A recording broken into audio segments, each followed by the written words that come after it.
بسم اللہ الرحمن الرحیم۔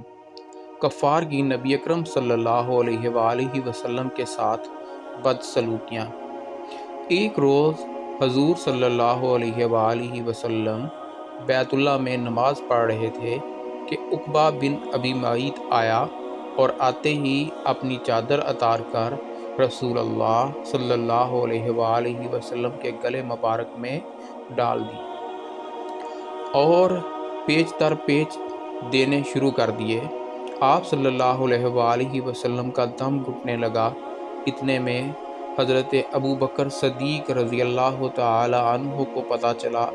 وہ تشریف لائے اور دھکے دے کر اس ملعون کو ہٹایا۔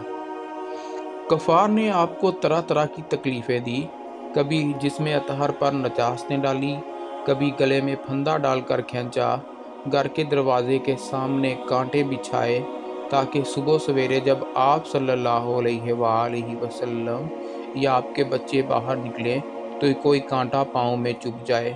گالیاں دی، قتل کے منصوبے بنائے، جسم اطہر کو لہو لہان کیا، قید میں رکھا۔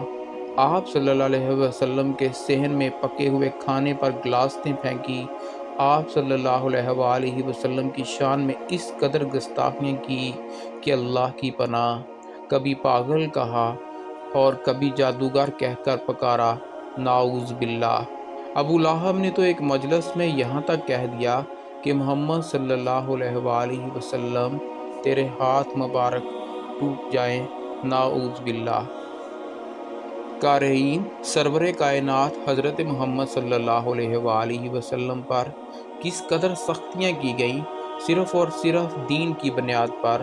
اللہ تعالیٰ کا لاکھ لاکھ درود و سلام ہو آپ صلی اللہ علیہ وآلہ وسلم پر اور ان کفار پر اللہ کی، فرشتوں کی اور تمام انسانوں کی لعنت ہو جنہوں نے آپ صلی اللہ علیہ وآلہ وسلم کو پریشان کیا، آمین یا رب العالمین۔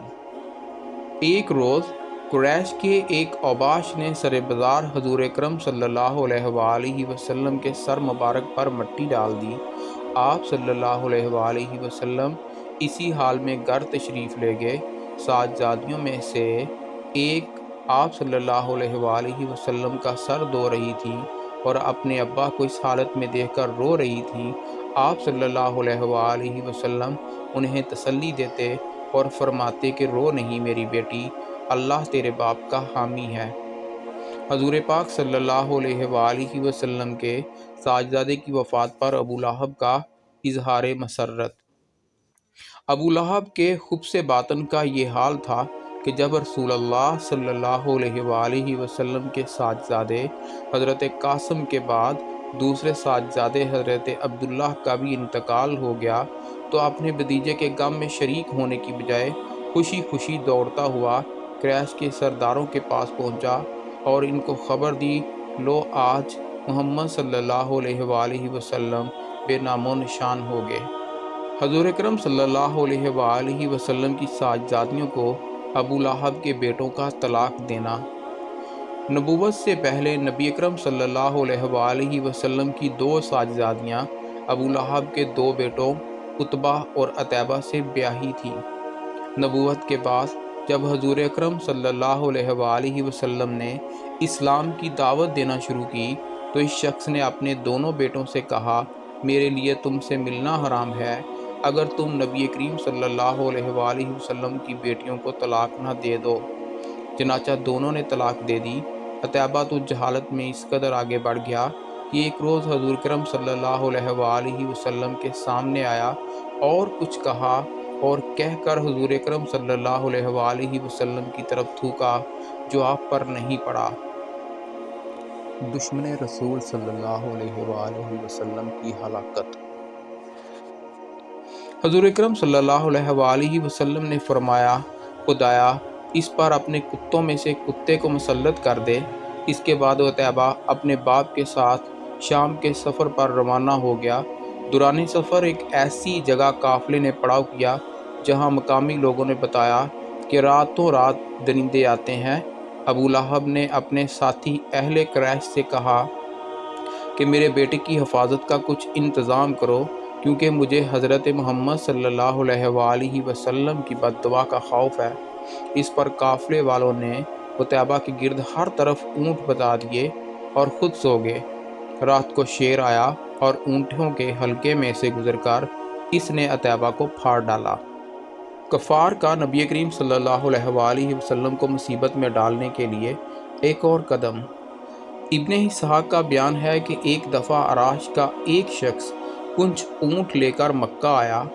ابو جہل نے اس کے اونٹ خرید لیے اور جب اس نے قیمت طلب کی تو ٹال مٹول کرنے لگا۔ عراشی نے تنگ آ کر ایک روز حرم کعبہ میں قریش کے سرداروں کو جا پکڑا اور مجمع عام میں فریاد شروع کر دی۔ دوسری طرف حرم کے ایک طرف نبی کریم صلی اللہ علیہ وآلہ وسلم تشریف فرما تھے۔ سرداران قریش نے اس شخص سے کہا، ہم کچھ نہیں کر سکتے، دیکھو وہ صاحب اس کونے میں بیٹھے ہیں، ان سے جا کر ملیے، وہ تم کو تمہارا پیسہ واپس دلوا دیں گے۔ عراشی حضور اکرم صلی اللہ علیہ وآلہ وسلم کی طرف چلا اور قریش کے سرداران نے آپس میں کہا، آج لطف آئے گا۔ عراشی نے جا کر نبی کریم صلی اللہ علیہ وآلہ وسلم سے اپنی شکایت بیان کی۔ آپ صلی اللہ علیہ وآلہ وسلم اسی وقت اٹھ کھڑے ہوئے اور اسے ساتھ لے کر ابو جہل کے مکان کی طرف روانہ ہوئے۔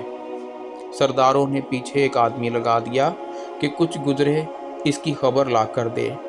حضور اکرم صلی اللہ علیہ وآلہ وسلم سیدھے ابو جہل کے دروازے پر پہنچے اور کنڈی کھٹکھٹائی، پوچھا کون؟ ہم نے جواب دیا، محمد صلی اللہ علیہ وآلہ وسلم۔ وہ حیران ہو کر باہر نکلا۔ آپ صلی اللہ علیہ وسلم نے اس سے کہا، اس شخص کا حق دے دے۔ اس نے کوئی چون و چرا نہ کی، سیدھا اندر گیا اور اس کے اونٹوں کی قیمت لا کر اس کے ہاتھ میں دے دی۔ قریش کا یہ مخبر یہ حال دیکھ کر حرم کی طرف دوڑا اور سرداروں کو سارا ماجرا سنایا اور کہنے لگا، واللہ آج وہ عجیب معاملہ دیکھا ہے جو کبھی نہ دیکھا تھا۔ ابو جہل جب نکلا، حضرت محمد صلی اللہ علیہ وآلہ وسلم کو دیکھتے ہی اس کا رنگ فک ہو گیا، اور جب محمد صلی اللہ علیہ وآلہ وسلم نے اس سے کہا کہ اس کا حق ادا کر دے تو یہ معلوم ہوتا تھا جیسے اس کے جسم میں جان نہیں ہے۔